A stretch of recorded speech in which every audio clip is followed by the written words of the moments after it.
تکمیل انسانی دنیا کی سلطانی۔ بسم اللہ الرحمن الرحیم۔ اللہ تبارک و تعالیٰ کے پاکیزہ نام سے آغاز کرتے ہیں جو بہت مہربان اور نہایت رحم والا ہے۔ الحمدللہ بخاری شریف کا درس ترتیب سے جاری و ساری ہے۔ ہم نے پہلی حدیث سے درس بخاری شریف کا آغاز کیا اور اللہ تبارک و تعالیٰ کے فضل و کرم سے 46ویں حدیث پر ہیں، 46 نمبر حدیث پر الحمدللہ ہم پہنچ چکے ہیں۔ اس میں حضرت عبداللہ بن مسعود رضی اللہ تعالیٰ عنہ سے ایک حدیث پاک مروی ہے۔ آپ کہتے ہیں کہ بے شک نبی کریم صلی اللہ علیہ وسلم نے ارشاد فرمایا کہ سباب المسلم فسوق وقتالہ کفر، مسلمان کو گالی دینا گناہ کبیرہ ہے اور اسے قتل کر دینا کفر ہے۔ تو اس میں مسلمان کو گالی دینا فسوق ہے۔ فسوق معنی ہوتا ہے گناہ کبیرہ کرنا، چونکہ یہ اعلانیہ گناہ ہے، ایک مسلمان کو اعلانیہ طور پہ انسان گالی دیتا ہے، تو یہ جو اعلانیہ طور پہ گناہ کبیرہ ہوتا ہے، گناہ کبیرہ کو فسق کہتے ہیں۔ اگر اعلانیہ طور پر ہو تو ایسا شخص فاسق معلن کہلاتا ہے۔ فاسق تو اس لیے کہلاتا ہے کہ وہ فسق اس نے اختیار کیا، گناہ کبیرہ اختیار کیا، اور معلن کا مطلب ہوتا ہے اعلانیہ طور پہ کوئی کام کرنے والا۔ تو گویا کہ جو فاسق معلن ہے وہ گناہ کبیرہ کا مرتکب ہوتا ہے اور وہ اعلانیہ طور پہ گناہ کر رہا ہوتا ہے، اور پوشیدہ طور پہ گناہ کرنا اعلانیہ گناہ کرنے سے بہتر، اور گناہ کو ترک کر دینا پوشیدہ طور پہ گناہ کرنے سے بہتر تھا۔ لیکن اس نے بہت بڑا گناہ کیا کہ ایک تو گناہ کو ترک نہ کیا، دوسرا پوشیدہ گناہ نہیں بلکہ اعلانیہ طور پہ گناہ۔ تو جیسے کہ بخاری کی روایت ہے، یہ آگے انشاءاللہ آ بھی جائے گی، کہ نبی کریم صلی اللہ علیہ وسلم نے ارشاد فرمایا کہ اللہ تبارک و تعالیٰ نے ایک مسلمان پر دوسرے مسلمان بھائی کا جان، مال اور عزت و آبرو کو حرام فرما دیا ہے۔ تو اس لیے کوئی بھی ایسا قدم اٹھانا کہ جس میں اجازت شرع شامل نہ ہو اور وہ ہمارے مسلمان بھائی کی جان جانے یا اس کے مال کے ضائع ہونے یا اس کے لیے زوال عزت کا سبب بن جائے، تو نبی کریم صلی اللہ علیہ وسلم نے اس کو حرام قرار دیا ہے۔ اب چونکہ گالی بکنا، جب ہم کوئی گالی بکتے ہیں، پہلے یہ بھی یاد رکھیے کہ گالی بکنے کا مطلب یہ نہیں ہے کہ وہ معروف الفاظ جو ہمارے معاشرے میں گالی تصور کیے جاتے ہیں وہ بولیں گے تو گالی بنے گی، بلکہ گالی سے مراد یہ ہوتا ہے کہ کوئی بھی ایسا کلمہ کسی کے سامنے کہنا، کسی کے بارے میں کوئی ایسی بات کہہ دینا کہ جو اس کی شان کے خلاف ہو، جو اس کی عزت کو گھٹانے والی ہو، جو بات اس قابل نہیں تھی کہ ایسے اس شخص کے لیے کہی جاتی، تو سمجھ لیں یہ گالی ہے۔ تو اس لیے وہ معروف الفاظ ضروری نہیں ہیں۔ اگر خدا نخواستہ، جیسے مثال میں عرض کرتا ہوں، کوئی نبی کریم صلی اللہ علیہ وسلم کے لیے خدا نخواستہ، جیسے ایک منافق نے بھی کہا تھا کہ آپ انصاف سے کام لیں، اے محمد آپ انصاف سے کام لیں۔ اب اس نے یہ کوئی بظاہر معروف گالی کے کلمات تو ادا نہیں کیے ہیں،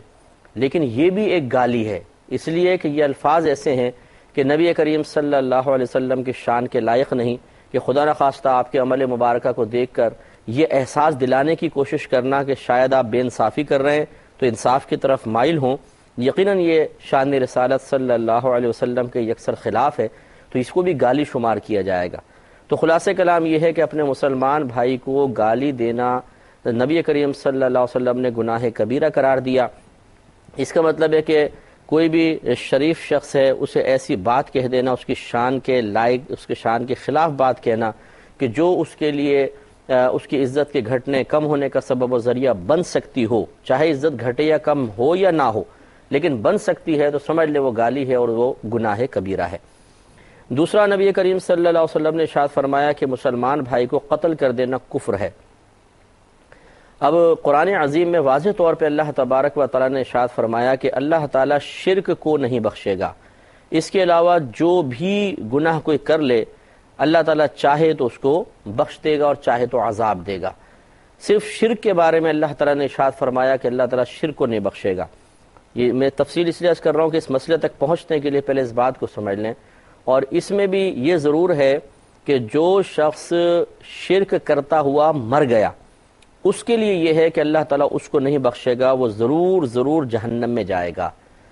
اور اگر کوئی مشرک نہیں مرا ہے، چاہے کتنی گناہ کبیرہ کرتا ہوا مرا ہے، تو اللہ تعالیٰ نے گویا کہ اس کے بارے میں فرمایا کہ اس کے علاوہ یعنی شرک کے علاوہ اللہ تعالیٰ جس گناہ کو چاہے بخش دے گا، جس گناہ پہ چاہے گرفت فرما دے گا۔ یہ ہے موت کے بعد کا معاملہ۔ زندگی کے اندر تو چاہے کوئی شرک کرے، کفر کرے، چاہے اور گناہ کبیرہ کرے، اگر اللہ تبارک و تعالیٰ اسے توبہ کی توفیق عطا فرما دے تو یہ سارے گناہ بخشے جا سکتے ہیں۔ جیسے کہ بہت سارے لوگ ایسے ہی تھے جو نبی کریم صلی اللہ علیہ وسلم کے دور میں شرک میں مبتلا تھے، لیکن آپ کی دعوت اسلام پر انہوں نے شرک کو چھوڑا، کلمہ پڑھا اور شرف صحابیت سے مشرف ہو گئے۔ تو اس لیے یہ زندگی کا معاملہ نہیں ہے، یہ اصل میں ہے موت کے بعد کا معاملہ۔ یہ قانون، یہ ضابطہ، یہ رول جو اللہ تعالیٰ بیان فرما رہا ہے کہ اللہ تعالیٰ مشرک کو نہیں بخشے گا، اس کے علاوہ جو بھی گناہ کرے گا اللہ تعالیٰ چاہے تو اس کو بخش دے گا، چاہے تو عذاب دے گا، یہ گویا کہ موت کے بعد کا مسئلہ ہے۔ چنانچہ اگر کوئی حالت کفر میں، حالت شرک میں مر گیا، اس کی کبھی بخشش و مغفرت نہیں ہو سکتی ہے، یہ قرآن کا فیصلہ ہے۔ یہی وجہ ہے کہ فقہا نے کافر کے لیے دعائے مغفرت کو کفر لکھ دیا ہے۔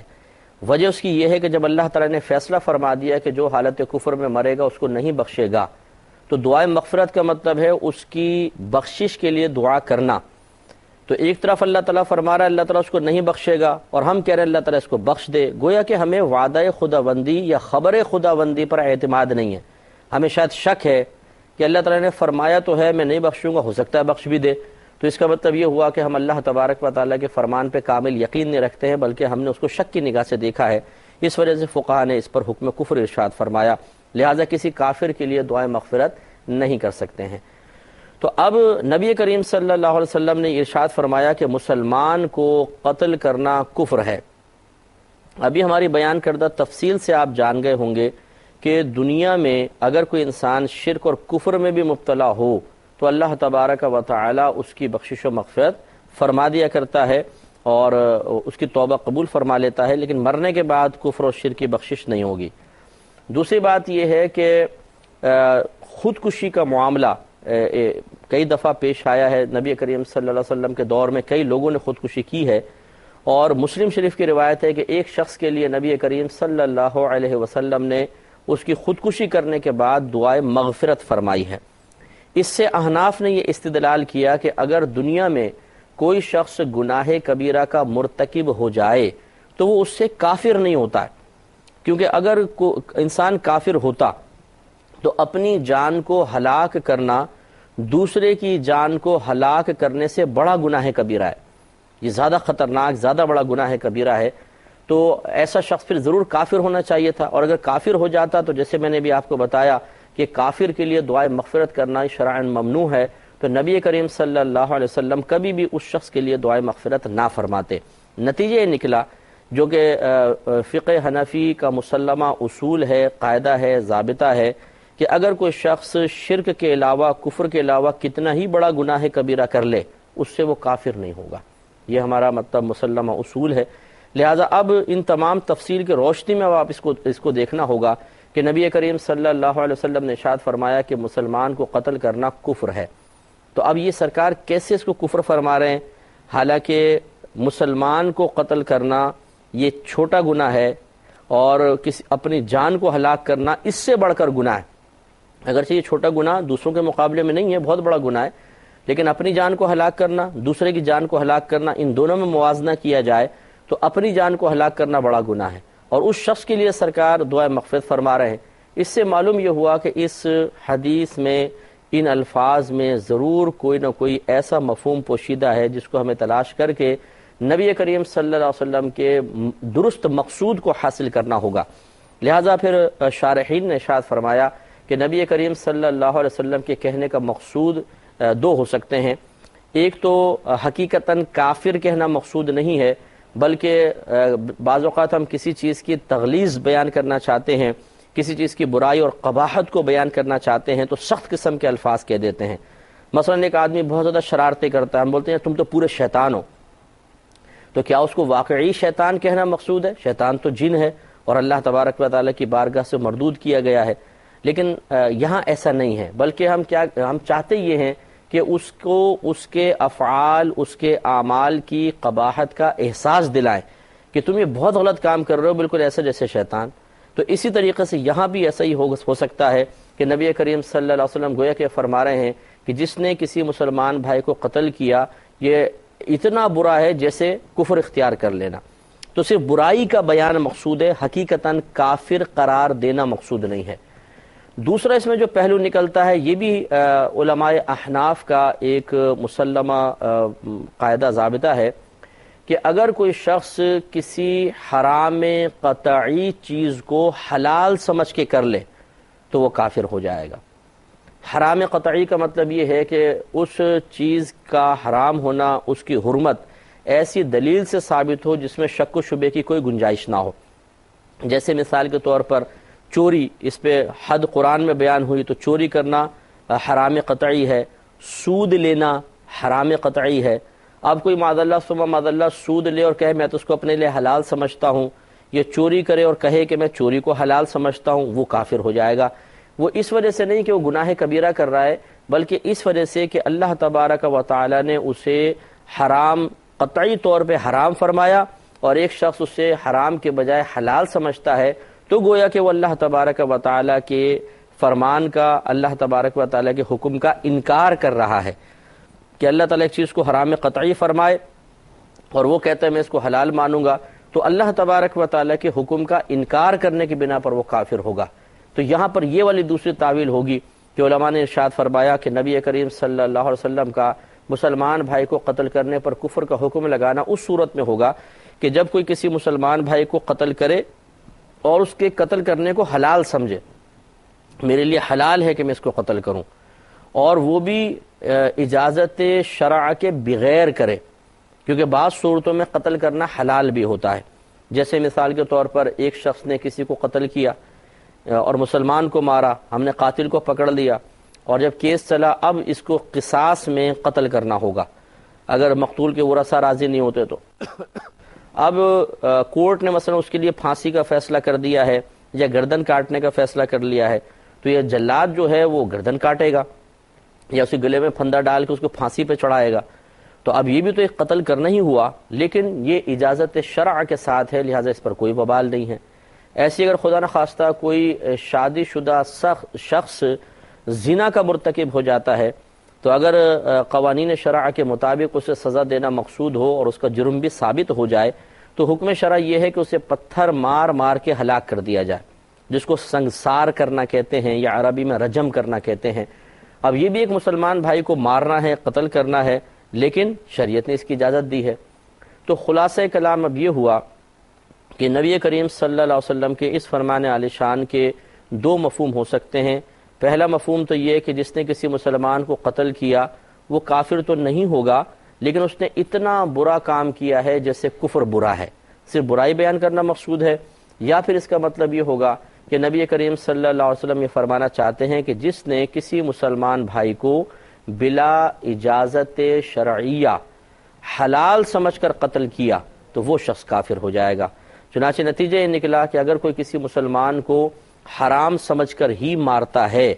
اور بلا اجازت شرعیہ مارتا ہے تو اب وہ گناہ کبیرہ کا مرتکب ہوگا، کافر نہیں ہوگا، جیسے کہ ہم نے آپ کو تفصیل سے یہ بات عرض کر دی ہے. 47ویں حدیث پر آتے ہیں. حضرت عبادہ بن صامت رضی اللہ تعالی عنہ اس کے راوی ہیں. یہ کہتے ہیں کہ نبی کریم صلی اللہ علیہ وسلم ایک مرتبہ اپنے کاشان اقدس سے باہر تشریف لائے تاکہ آپ لوگوں کو لیلۃ القدر کی خبر دے دیں. تو آپ نے دو اشخاص کو ملاحظہ فرمایا جو آپس میں لڑ رہے تھے. یہ مسجد کے اندر تھے اور آپس میں کسی بات میں تکرار چل رہی تھی، جھگڑا ہو رہا تھا. تو نبی کریم صلی اللہ علیہ وسلم نے ارشاد فرمایا کہ بے شک میں تمہارے پاس اس لیے آیا تھا تاکہ تمہیں لیلۃ القدر کی خبر دوں، لیکن فلاں اور فلاں آپس میں جھگڑ رہے تھے تو اللہ تبارک و تعالی نے لیلۃ القدر کی تعیین کو اٹھا لیا. اور پھر فرمایا کہ قریب ہے کہ یہ ہو سکتا ہے تمہارے لیے اسی میں بہتری ہو. پھر آپ نے ارشاد فرمایا کہ اس کو 27ویں میں، 29ویں میں اور 25ویں میں تلاش کرو. تو ذرا غور فرمائیں، اس میں حضرت عبادہ بن صامت رضی اللہ تعالیٰ عنہ راوی ہیں. یہ کہتے ہیں کہ ایک مرتبہ نبی کریم صلی اللہ علیہ وسلم باہر تشریف لائے، مسجد کے صحن میں پہنچے تو دو افراد آپس میں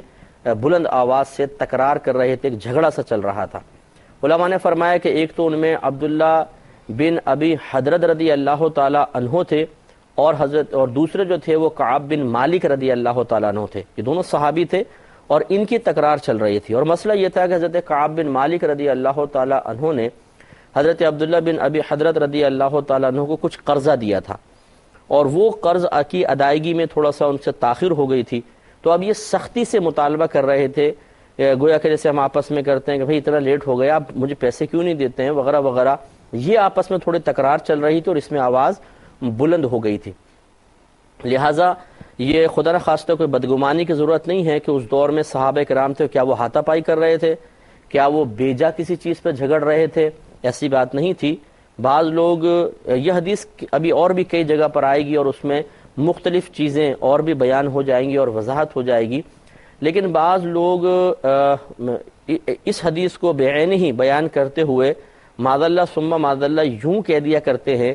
کہ دیکھیں نبی کریم صلی اللہ علیہ وسلم تشریف لائے تھے تاکہ لوگوں کو بتا دیں کہ شب قدر کون سی تاریخ کو ہوگی، خاص تعین بتا دیں، لیکن دو شخص آپس میں لڑ رہے تھے، ان کے جھگڑے کی نحوست کی بنا پر یہ تعین اٹھا لی گئی۔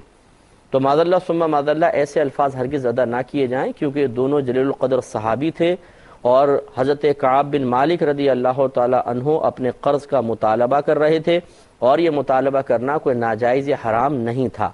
نہ وہ خدا نہ خواستہ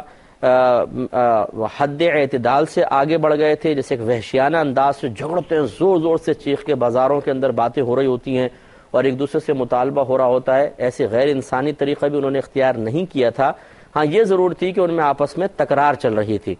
تو خلاصہ کلام کہنے کا مقصود یہ ہے کہ جو خصوصاً ہمارے تبلیغ کے شعبے سے وابستہ افراد ہیں، اس حدیث کو بیان کرتے ہوئے ہرگز ان جھگڑنے والوں پر کوئی کمنٹس نہ دیں، کیونکہ بعض اوقات پتہ نہیں ہوتا کہ وہ دونوں صحابی تھے اور کون کون تھے، شرح نہیں پڑی ہوتی۔ تو یہ میں نے خود اپنے کانوں سے بھی بعض اوقات سنا ہے، اسی طریقے سے وہ بیان کر دیتے ہیں کہ بھئی دو آدمی لڑ رہے تھے آپس میں اور ان کی نحوست کی بنا پہ تعین اٹھا لی گئی۔ معاذ اللہ ثم معاذ اللہ، صحابہ کرام کا تو آپس میں تکرار کرنا بھی باعث برکت ہے، اس لیے کہ نبی کریم صلی اللہ علیہ وسلم نے کیا ارشاد فرمایا کہ میں اس لیے تمہارے پاس آیا تھا کہ تمہیں شب قدر کی خبر دوں، لیکن فلاں اور فلاں آپس میں تکرار کر رہے تھے، تھوڑی آواز ان کی بلند ہو رہی تھی، تو اس کی تعین کو اٹھا لیا گیا۔ اور پھر الفاظ دیکھیں، عسیٰ ان یکون خیرا لکم، قریب ہے کہ اسی میں تمہارے لیے بہتری ہو۔ اب میں یہاں سمجھانا چاہتا ہوں ایک پوائنٹ، بہت غور سے سماعت فرمائیے گا۔ یہ بتائیے کہ اللہ تبارک و تعالی کا فیصلہ کیا تھا؟ اس وقت شب قدر کی تعین کو ظاہر کر دینا یا ظاہر نہ کرنا؟ اگر تو اللہ تعالیٰ کا فیصلہ یہی تھا، ارادہ یہی تھا کہ تعین کر دی جائے، تو پھر میں آپ سے پوچھتا ہوں کہ یہ بتائیے کیا ان دو شخص نے جھگڑا کر کے اللہ تعالیٰ کے فیصلے کو بدل دیا؟ تو آپ کہیں گے یقیناً نہیں، کیونکہ اللہ کے فیصلے کو بدلنے والا کوئی نہیں تھا۔ لہذا ماننا پڑے گا کہ اللہ تبارک و تعالیٰ کا تو ارادہ ہی یہ تھا کہ شب قدر کی تعین کو ظاہر نہیں کیا جائے گا، اس کو مخفی رکھا جائے گا، تاکہ لوگ کسی ایک تاریخ کو پا کر صرف اسی رات عبادت نہ کریں، بلکہ آخری عشرے کی طاق راتوں کے اندر محنت کریں، 21، 23، 25، 27، 29 اور 5 راتوں میں عبادت کی برکت حاصل کریں۔ تو گویا کہ یہ ارادہ خداوندی کے تحت ہوا، جھگڑے کی وجہ سے نہیں ہوا۔ پھر بھی اس پہ انشاءاللہ مزید کلام کریں گے نیکسٹ پروگرام میں۔ وآخر دعوانا ان الحمدللہ رب العالمین۔ اے اللہ، اے اللہ